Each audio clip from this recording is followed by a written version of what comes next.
comme ça, parce que la Bible dit dans une portion de psaumes, il passait des moments très compliqués, et la Bible dit, même si je traverse la vallée de Baca, je me transforme en un lieu plein de sources. Donc c'est-à-dire que le problème que tu peux passer, parce que Dieu est avec toi, parce que Dieu est là pour te consoler, ce problème-là, ce sera un lieu plein de sources. Voilà pourquoi la pensée de Dieu, la volonté de Dieu n'a jamais été que tes ennemis puissent mourir. La volonté de Dieu est qu'il établisse une table entre toi et tes ennemis et que tu manges confortablement, convenablement devant eux, mais qu'ils ne soient plus en mesure de te toucher. C'est ça la volonté de Dieu. Si ce n'était pas la volonté de Dieu, donc Jésus sur la croix, il allait prier que ceux-là qui le frappaient puissent mourir.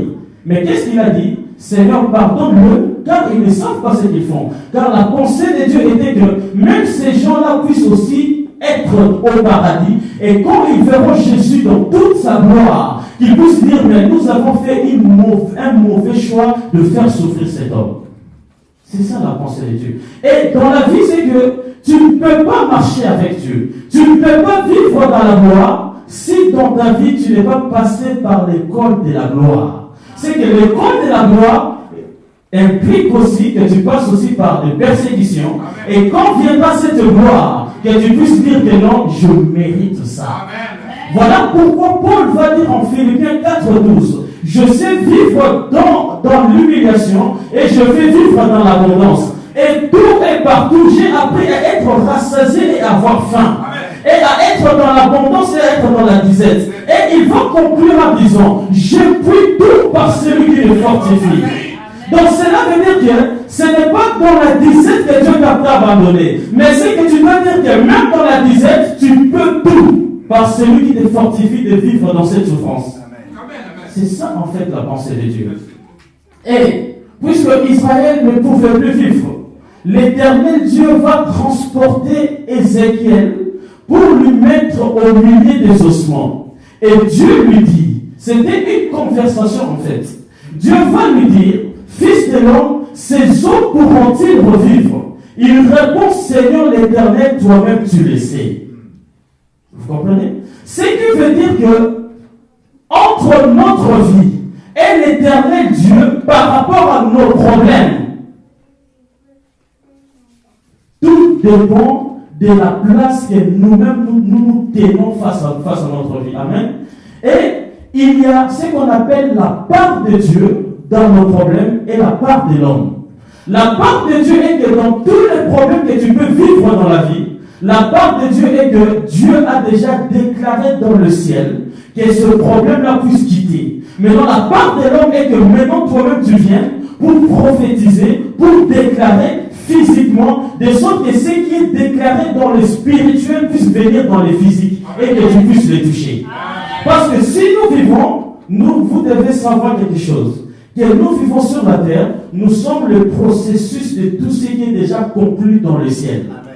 Et sur le plan spirituel, tout ce que je fais maintenant dans le ciel, c'était déjà clôturé. Dieu savait qu'à cet âge que j'ai, je serai dans ce pays et je serai en train de parler de lui. Il le savait. Donc c'est-à-dire que Dieu sait bien que le problème que tu peux passer dans ta vie, c'est que lui, dans le ciel, il a déjà déclaré que ce problème puisse quitter. Et maintenant, ça va maintenant te prendre que tu te lèves et que tu prophétises par rapport à ça et que cela puisse quitter ta vie. Voilà pourquoi Dieu est esprit et il ne peut rien faire sans l'homme. C'est-à-dire qu'il est esprit. Ça lui a déjà coûté son fils Jésus-Christ sur la croix. En fait, que quiconque croit en lui ne périsse point, mais ait la vie éternelle en exerçant la foi au nom de Jésus. Voilà pourquoi Jean 14:12 dit, en vérité, je vous le dis, si vous croyez en moi, vous ferez des choses plus que moi. Pourquoi? Parce que moi, Jésus, je m'en vais au Père. Celui qui croit réellement à Christ et qui a été envoyé vers Dieu, il n'y a rien sur la terre qui peut encore l'éloigner. Il n'y a rien qui peut te rendre compliqué. Il n'y a aucune chose sur la terre que tu peux dire que non, ça dépasse mon entendement. Non. Tout sera facile pour toi.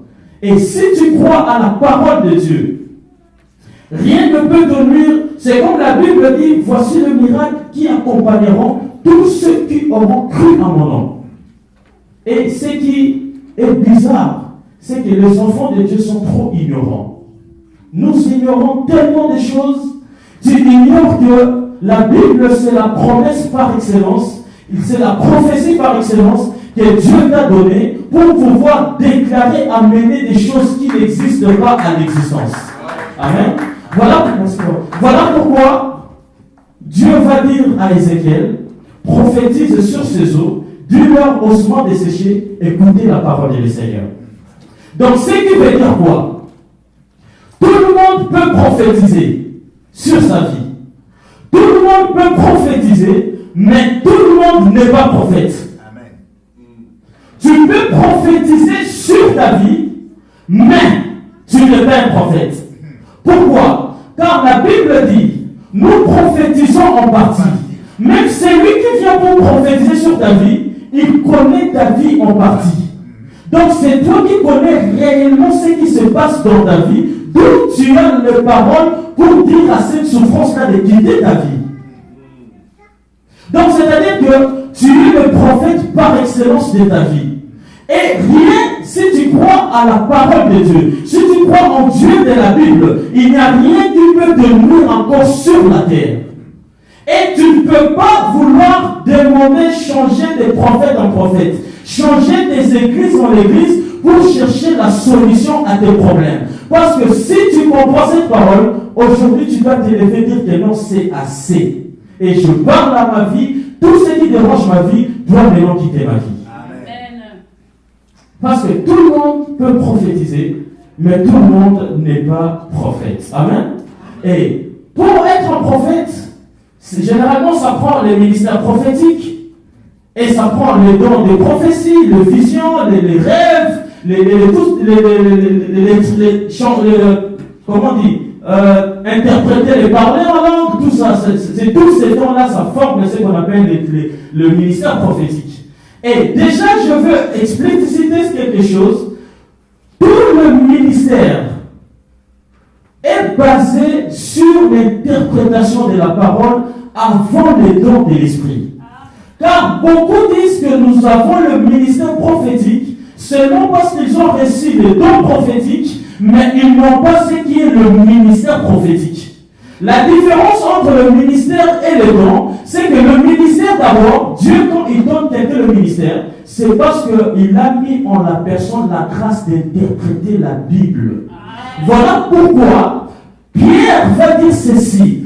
Pour vous choisissez les hommes des tables, c'est-à-dire mais qu'ils soient, qu'il ait un bon témoignage, qu'ils soient sages et qu'ils soient remplis d'esprit. Mais nous appliquerons au ministère de la prière et de la parole. Pourquoi? Parce que Pierre et les autres, ils avaient reçu les grâces de ministère, mais qui étaient d'abord basées sur la parole. Et une personne peut avoir les dons de l'esprit, mais si tu lui donnes la Bible, s'il n'a pas reçu cette grâce, il ne saura pas interpréter. Si je dis ceci, c'est pour dire à quiconque croit que tu peux ou ne pas avoir cette grâce du ministère prophétique, mais tu es le prophète de ta propre vie. Amen. Tu peux ordonner que la maladie quitte ta vie et ça va quitter. Tu peux ordonner que les ossements desséchés de ta vie puissent revivre encore. Ça pourra encore revivre. Tu peux ordonner que toutes les promesses que Dieu t'a promis puissent encore se matérialiser. Ça peut encore le matérialiser. Mais pour faire toutes ces choses, il faut connaître à fond la parole de Dieu et ne pas être ignorant. Parce que l'ignorance tue. Vous remarquerez lorsque le serpent est venu devant Ève, la Bible dit la première des choses, le serpent, il a créé en Ève un certain niveau d'esprit où il va passer par l'ignorance. Il dit, est-ce que l'Éternel a-t-il réellement dit? Et la Bible dit, parce que la femme Ève ignorait beaucoup de choses dans sa tête et il est parti manger ce qui est défendu. Mais lorsqu'il est venu vers Jésus, la même tentation, il dit, si tu es réellement le Fils du Dieu vivant, vous remarquez, il vient toujours par le doute. Mais parce que Jésus-Christ n'ignorait rien du tout. Il était la parole faite de chair et il a remis les pendules à l'heure pour dire que l'homme ne vivra pas seulement du pain, mais de toute la parole qui sort de la bouche de Dieu. Donc ce qui veut dire que si tu connais réellement la parole de Dieu et que tu le pratiques, peu importe le vent, tu vas t'en sortir. Maintenant, ce qui intervient dans les dimensions prophétiques, nous avons trois choses qui interviennent dans les dimensions prophétiques. Première chose, ce qui intervient dans les dimensions prophétiques, souvent, l'homme voit l'état des choses au lieu de s'appuyer sur ce qui est dit ou sur ce qui est écrit. Allons lire Ésaïe 55, le verset 10 à 11, pour comprendre ça. 55, le verset 10 à 11.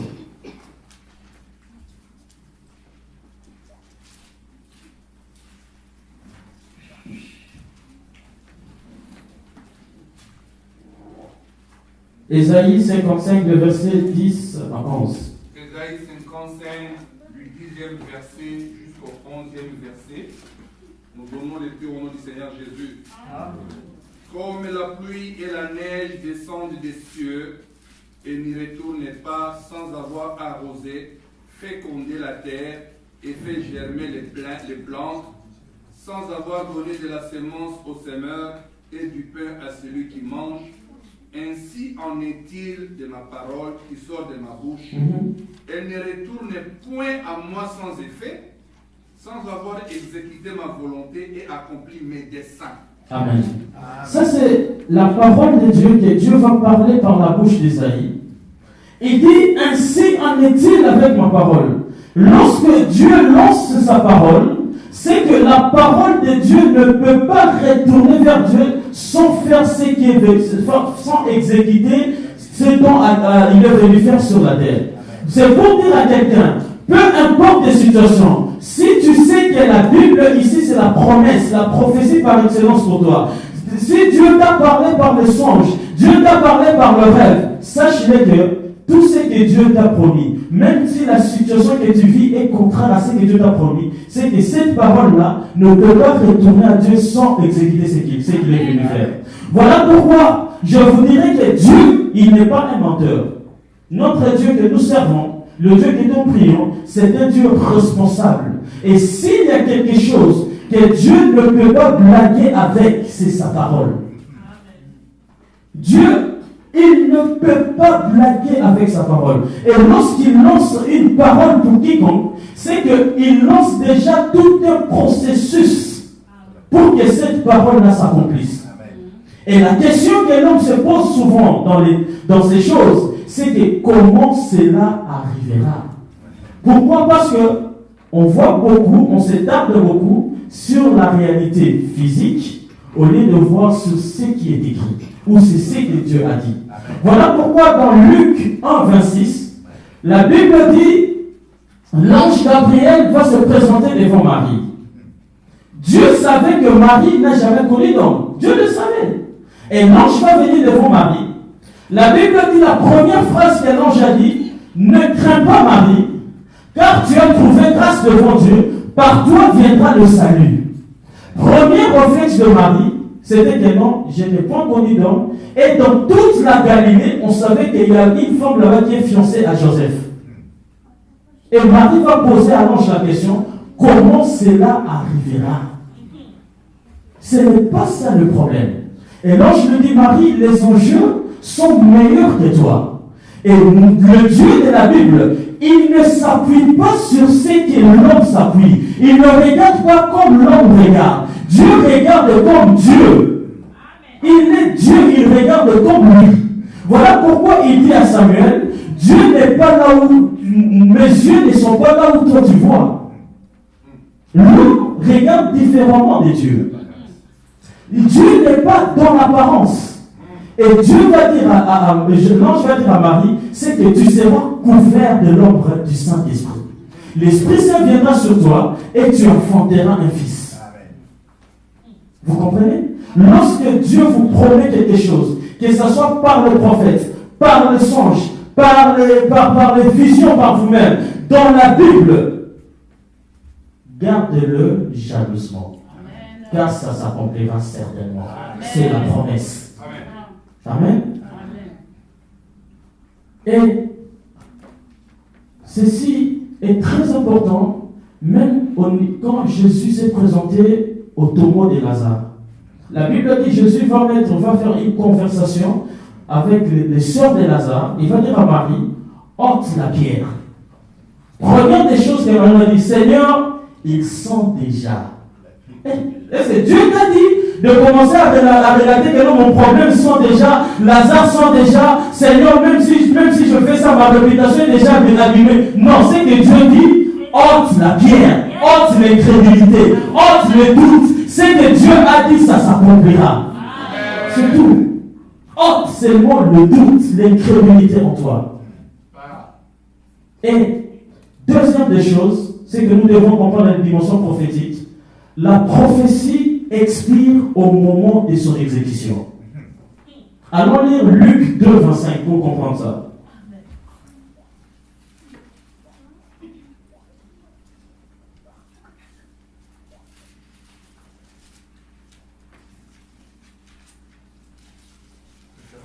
Luc 2, le verset 25.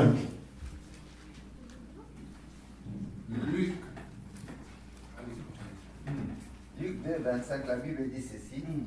Et voici, il y avait à Jérusalem un homme appelé Siméon. Cet homme était juste et pieux, et il attendait la consolation d'Israël, et l'Esprit Saint était sur lui. 26. On va aller jusqu'à 30. Oui. Il avait été divinement averti par le Saint-Esprit qu'il ne mourrait point avant d'avoir vu le Christ du Seigneur. 27.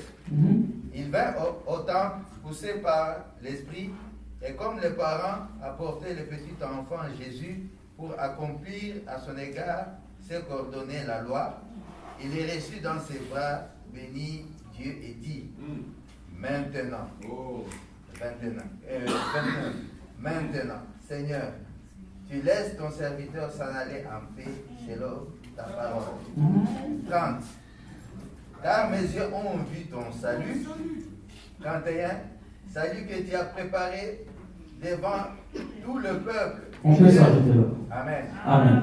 C'est qu'on a dit tantôt, la prophétie expire au moment de son exécution. Et dans ces versets bibliques, la Bible parle de Siméon. Siméon était un homme pieux, c'est-à-dire un homme qui grandissait, dont toute sa vie était dans le temple, dans la présence de Dieu. La Bible dit, avant que Christ soit venu sur la terre, le Saint-Esprit, Dieu va lui promettre par le biais du Saint-Esprit que Siméon, toi, tu peux faire un siècle au monde, tu peux faire 2 siècles au monde, tu peux faire 3 siècles au monde, mais seulement une chose retient, tu ne peux pas mourir sans que tu vois celui qui doit venir transmettre le salut au monde. Et la Bible dit, je pense que cet homme, il était avancé, très avancé en âge en fait, et il marchait là fatigué. En d'autres termes, il était déjà en train de demander à Dieu sa mort. Mais puisque la promesse était déjà lancée, puisque la prophétie était déjà lancée, que Simeon, tu ne mourras pas avant de voir le salut. Et la Bible dit, l'enfant fut né. Et Marie, comme à la coutume d'Israël, c'est-à-dire tout enfant mâle nouveau-né devait être tout le temps au temple. On devait l'amener au temple. La Bible dit, on va amener Jésus au temple.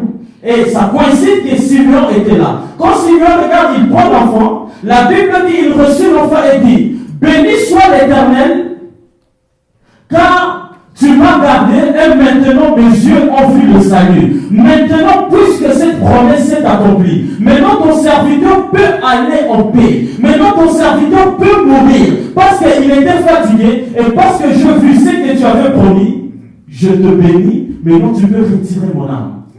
Ce qui veut dire, quand tu es dans la promesse de Dieu, non, tu ne peux pas mourir comme ça. Tout enfant qui est né dans la promesse, tout enfant qui est dans la promesse, ne mourra pas avant de vivre ce que Dieu lui a promis. En d'autres termes, je dirais ceci. Si tu es dans la promesse de Dieu, tu ne connaîtras pas la mort d'homme. Ce n'est pas parce qu'on t'ensorcelle et tu fais des cauchemars, tu dors, tu sens, on te tremble, que c'est par là que tu mourras. Non. Parce que ces gens-là qui te tremblent, tes ennemis là, ils savent que tu es dans la promesse. Ils le savent. Ils le savent. Et ils savent qu'on fait ça parce que seulement cet homme est ignorant. Ils ne savent pas que réellement, moi-même, là, je suis dans la promesse. Quand tu es dans la promesse de Dieu, tu ne peux pas mourir comme ça. Alingalo dit moi na elaka akufaka wede. Oya obeti que tout ne peut pas bouffer. Non, jamais. Non, jamais. Moi, il y a des choses que Dieu m'a promis à l'âge de 50 ans. Et je dis à Dieu, même si je vois l'adversité maintenant, je dis aux gens là, mais arrêtez là. Et puis j'ai écrit ça très bien. J'ai écrit ça bien. Donc je ne peux pas mourir avant de toucher toutes ces choses-là. Non. Quand tu es dans la promesse de Dieu, tu ne peux pas mourir comme ça. Et ceci est arrivé aussi à Jacob. La Bible dit ceci en Genèse 28:15. On va aller vite. La Bible dit, Isaac devenait vieux, avancé en âge. Il va appeler Ésaü pour lui dire, je ne sais pas quand je mourrai, fais-moi aimer, et je le mangerai comme j'aime, et mon âme te bénira. Alors que Rebecca, la femme d'Isaac, avait écouté tout ça, il va appeler Jacob pour lui dire, va faire exactement ce que ton père a dit à Ésaü, et amène ça vite. Et quand ton père, ses yeux sont apaisantis par l'âge, et quand tu l'amèneras, dis seulement que c'est toi Ésaü, et il te bénira. La Bible dit ceci. Jacob a amené le mets, et il va dire à son père Isaac, c'est moi ton fils Ésaü, voici je t'ai amené. La Bible dit qu'Isaac a mangé comme il voulait, et il bénit Jacob. Et quand Ésaü est venu, mais Ésaü dit, mais Seigneur, mais mon père, c'est que tu m'as envoyé, je t'ai amené. Mais il dit, mais je viens de manger ici, ce n'était pas toi. Ah, désolé, j'ai déjà béni ton frère. Et la Bible dit, cela a suscité la haine entre les deux. Et Jacob était en train de fuir vers la Mésopotamie. Et en fuyant, il arriva quelque part fatigué. Il va maintenant se reposer. La Bible dit, il va voir la vision de l'échelle où Dieu va lui dire, Jacob, la terre sur laquelle tu es couché, je te le donnerai et je donnerai ça à ta postérité. Et je ne t'abandonnerai point jusqu'à ce que j'exécute ce que j'ai dit. Et la Bible dit que Jacob fut béni. Et qui est la postérité d'Abraham? C'est moi et toi. Qui est la postérité de Jacob? C'est moi et toi. Voilà pourquoi Dieu va dire ceci à Josué. Normalement, Dieu ne disait pas ça à Josué pour là. Dieu disait ça à Josué conformément à ce que Dieu avait déjà promis à Jacob. Que tout lieu foulera la plante de ton pied, je te le donnerai. C'est comme Dieu va dire maintenant à quiconque attend par cette parole, qui est dans la postérité de Jacob. Non, ce pays de Montréal, ce pays de Canada, cette ville, est entre tes mains. Tu ne peux pas échouer dans ce pays. Pourquoi? Parce que tu es dans la postérité de Jacob. Beaucoup de gens, nous prions le Dieu d'Abraham, d'Isaac et de Jacob. Il y a beaucoup de révélations dedans. Pourquoi Dieu dit toujours le Dieu d'Abraham, d'Isaac et de Jacob? Il y a beaucoup de choses. Parce que nous tous ici, nous sommes dans la postérité d'Abraham. Nous sommes dans la descendance, dans la postérité de Jacob. C'est qu'on ne peut pas mourir comme ça sans vivre toutes les promesses qui étaient liées à Abraham, Isaac et à Jacob. Et troisième chose dans les prophétiques, il faut attendre le temps fixé par Dieu. Allons lire Actes des Apôtres 1, le verset 4 à 7.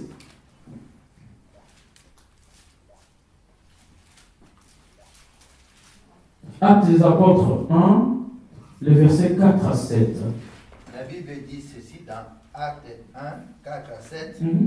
Comme il se trouvait avec eux, il leur recommanda de ne pas s'éloigner de Jérusalem, mais d'attendre ce que le Père avait promis, ce que je vous ai annoncé, leur dit-il.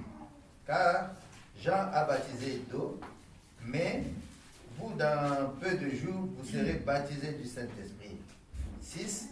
Alors les apôtres réunis lui demandèrent, Seigneur, est-ce à ce temps que tu rétabliras le royaume d'Israël? 7. Il leur répondit, ce n'est pas à vous de connaître le temps ou le moment que le Père a fixé de sa propre autorité. Amen. Amen. C'est que ici, dans la pensée de Dieu, La Bible dit, après la résurrection de Jésus, Jésus va encore apparaître aux disciples pendant 40 jours, leur enseignant les choses du royaume de Dieu. La Bible dit, la première recommandation de Jésus, c'était de rester à Jérusalem pour attendre ce que le Père avait promis. Et la Bible dit, les disciples inquiets, impatients, comme tout chrétien actuel, ils vont demander à Jésus, est-ce que c'est en tant que tu rétabliras Israël? Mais qu'est-ce qu'il vient faire Israël là? Jésus va leur dire, ce n'est pas à vous de connaître ce que le Père a fixé par son autorité, mais certainement retenez cette promesse. Le Saint-Esprit surviendra sur vous, ou restez à Jérusalem. C'est que quand tu es dans la promesse de Dieu, quand tu sais que Dieu t'a parlé, Dieu t'a déjà promis des choses, même si ta situation est compliquée, même si tu fais des démarches de quoi que ce soit, des démarches de mariage, des papiers, et que tu sens que c'est compliqué, si Dieu t'a promis des choses, ça s'accomplira. Certainement, attends les temps de Dieu et sois patient. Et en attendant les temps fixés par Dieu, il faut être à un lieu favorable à l'atterrissage de la bénédiction. Voilà pourquoi Jésus va dire aux disciples, vous n'irez nulle part ailleurs, seulement à Jérusalem. Il pouvait leur dire, bon, vous pouvez commencer à faire un tour chez Pierre, après tu fais un tour chez Pierre, chez Philippe. Il dit, vous tous là, restez à Jérusalem. Il y a beaucoup de gens qui ratent les bénédictions, non pas parce que le temps n'est pas encore arrivé, le temps est arrivé, mais tu n'es pas dans un bon endroit. C'est la vérité. Il faut être dans un bon endroit, parce que tout endroit, tout terrain n'est pas favorable à l'atterrissage de la bénédiction. Voilà pourquoi même quand nous voyageons, il faut que les pilotes fassent signe à ceux qui sont sur la terre si l'endroit est favorable pour l'atterrissage de l'avion. Il faut être dans un bon endroit. Voilà pourquoi aujourd'hui, nous passons des moments très compliqués pour l'œuvre de Dieu. Les gens changent des églises en église, disons que là-bas, il n'y a pas l'onction, disons que là-bas, on prophétise, disons que là-bas... Non, le problème c'est que où est-ce que Dieu t'a envoyé pour attendre ta grâce, ta bénédiction? C'est où? Et jusqu'ici, je vous conseille l'endroit où vous êtes assis. Je vous conseille cette même place, ce même local, cette église où vous êtes. Car Dieu m'a dit de vous dire, certainement il y a la bénédiction qui va descendre. Et l'endroit où vous êtes, c'est favorable. Et vous verrez ça comme si ça n'arrivera pas, parce que vous allez voir votre état physique. Mais moi je vous dis que ça arrivera. C'est l'endroit. La Bible dit, puisque les temps et les lieux, les conditions étaient favorables pour Israël, et Dieu va maintenant dire à Ézéchiel, et Ézéchiel va se tenir devant les ossements, il dit, ainsi parle l'Éternel, je vous donnerai des nerfs, je ferai croître sur vous de la chair, et je vous couvrirai de peau, je mettrai en vous un esprit et vous vivrez, et vous saurez que je suis l'Éternel. Et pendant que Ézéchiel prophétisait, la Bible dit, il y eut un bruit. Il s'est fait un mouvement et les os s'approchèrent les uns des autres. Ils regardaient, voici, il leur vint de nerfs, la chair crue et la peau dessus le couvrit. C'est-à-dire qu'au moment où tu commences à prophétiser sur ta vie, dans le ciel, Dieu se met aussi en mouvement. Au moment où tu es en train de réaliser maintenant du fond de ton cœur ce qui te dérange dans ta vie, et maintenant tu t'élèves dans la révolution, disons que c'est assez. Je dois maintenant voir clair dans ma vie. De la même manière, Dieu dans les ciels aussi s'élève. Car tu es le prophète de ta propre vie. Car tu es le prophète par excellence pour ta propre vie. Et notre Dieu, il est le résultat de ce que nous concevons dans nos cœurs. Si tu crois que Dieu est grand, il agira dans ta vie aussi dans sa grandeur. Si tu vois Dieu pour les petites choses, tu resteras aussi dans les petites choses. Amen. Voilà pourquoi la Bible parle du renouvellement de l'esprit.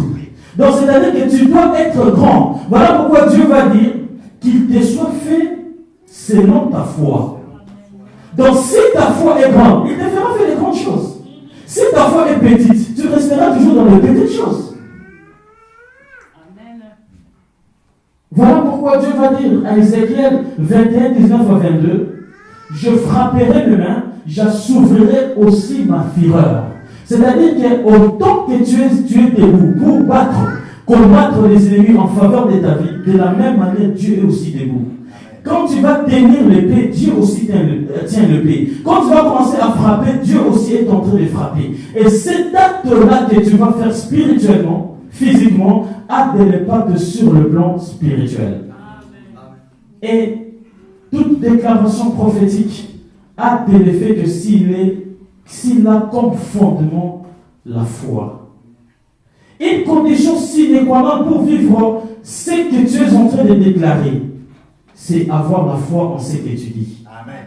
Si tu n'as pas la foi, c'est comme si tu es en train de s'aimer dans un désert. La foi exige ceci: croire en Dieu, même si ta situation présente ne te plaît pas. Amen.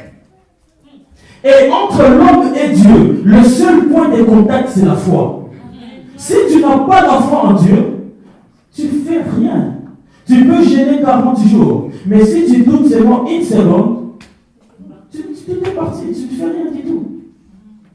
Et l'homme, aujourd'hui, il crée Dieu dans sa tête, dans la compréhension de l'homme. C'est-à-dire, qu'est-ce que l'homme fait? Tu as par exemple un problème. C'est-à-dire que tu es en train, tu pries le Dieu qui m'a créé, qui vous a créé, le Dieu d'Israël, mais à la compréhension de l'homme par rapport à tes problèmes. Voilà pourquoi les enfants d'Israël, lorsque Moïse tardait à la montagne, ils vont appeler Aaron. Ils disent: fais-nous un Dieu. Le Dieu qui nous a fait sortir d'Égypte. Donc il parlait de Dieu tout-puissant, Adonai. Mais qu'il soit fait sous forme de bijoux. Donc pour eux, c'était statuer Dieu Adonai, mais sous leur propre compréhension. Dieu n'est pas rationnel. La compréhension de Dieu ne peut être basée sur la raison comme nous pensons. Dieu est multisystème. Quand tu penses à Dieu dans un point, lui, il peut venir dans l'autre point. Donc, dans ce que tu fais, c'est qu'il faut que tu te dises: Dieu est grand. Et ce que je vis comme problème, il faut que je crée dans ma tête. Je ne peux pas comprendre Dieu selon moi. Selon selon son immensité qui dépasse tout l'univers. Et dans tout ce qu'on fait, c'est que nous devons savoir, il faut mettre la foi dans tout ce que tu peux déclarer.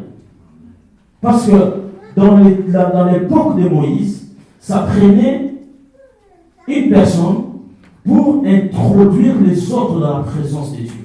Mais nous sommes venus à l'époque où Jésus-Christ est déjà mort et il est mort pour nos péchés. C'est-à-dire que Jésus nous a tous donné accès au trône des grâces. Voilà pourquoi Jean 1, 12 à 13 dit: mais à tous ceux qui l'ont reçu, à ceux qui croient en son nom, elle a donné le pouvoir de devenir enfants de Dieu, lesquels sont nés non qui sont ni de la volonté de la chair, ni de la volonté de l'homme, mais de l'esprit. Parce qu'aujourd'hui, on n'est plus... Normalement, vous savez qu'on offense Dieu. Ça fait Dieu mal lorsque parfois tu as un problème, tu n'as pas encore prié et tu cours vers un homme. Ça fait mal à Dieu. Dieu parfois il se dit: mais cet enfant ne me comprend pas. Et il a une parole pour guérir sa propre vie. Mais comment ça tu as seulement un mot de tête, après tu vas courir vers lui dire: non, prophétise d'abord. Et quand ça ne marche pas, on va faire ce qu'on appelle la main d'association. C'est ça. C'est que Dieu nous a tous donné le même pouvoir. Nous pouvons aller et prophétiser et les choses qui ne marchent pas marcheront. Voilà pourquoi, dans Matthieu 17, 14, 20, après la transfiguration, un homme va amener. Jésus, les disciples viennent arriver auprès de la foule. Un homme va se jeter devant Jésus et dit: Seigneur, aie pitié de moi. Parce que mon fils est lunatique. Il se jette souvent dans l'eau, dans le feu. Et Jésus, il dit à Jésus: nous les avons amenés à tes disciples. Mais ils n'ont pas pu. Jésus va regarder le démon, il va dire: race incrédule, jusqu'à quand serai-je avec vous? Et il menace le démon part et l'enfant fut guéri. La Bible dit: les disciples ont deux, ils vont amener Jésus à côté. Mais maître, On n'a pas pu le faire. Pourquoi? On a prononcé les mêmes paroles, on a fait ce que toi seulement tu fais, mais comment on n'a pas le même résultat? Et pour avoir le même résultat, comme ce que Jésus avait sur la terre, il faut mettre la foi en ce que tu dis. Parce que Jésus leur avait dit, c'est à cause de votre incrédulité que vous n'avez pas pu. Il faut croire à ce que tu dis. Voilà pourquoi ce centenier a dit, ne viens pas chez moi, reste là où tu es, mais dis seulement un mot, mon fils, mon serviteur sera guéri. Et Jésus l'a dit, ce genre de foi, je ne l'ai jamais vu en Israël. Donc dans Abraham, dans Isaac, dans Jacob, dans tout, je ne l'ai jamais vu. Et la Bible dit, Ézéchiel va prophétiser selon l'ordre du Seigneur, et le Seigneur va ramener tout. Et il eut un bruit dans le ciel. Il eut un bruit dans le ciel, et il se fit un mouvement, les eaux s'approchèrent les uns des autres, et il regardait, il vint de nerfs, la chair crue et la peau, il n'avait point d'esprit en eux. C'est que Ézéchiel a prophétisé, la vie est revenue en Israël, mais en Israël, il n'y avait pas d'esprit. C'est ce qu'on va voir prochainement, après qu'on ait passé dans les enseignements, ce qui veut dire, après avoir que Ézéchiel ait fait tout ce travail-là, mais il constate que les os se sont rassemblés et se sont tenus debout. Mais il dit en eux, il n'y avait pas d'esprit. Et il fallait encore qu'il prophétise pour que l'esprit puisse venir en eux. Levons-nous pour prier. Amen.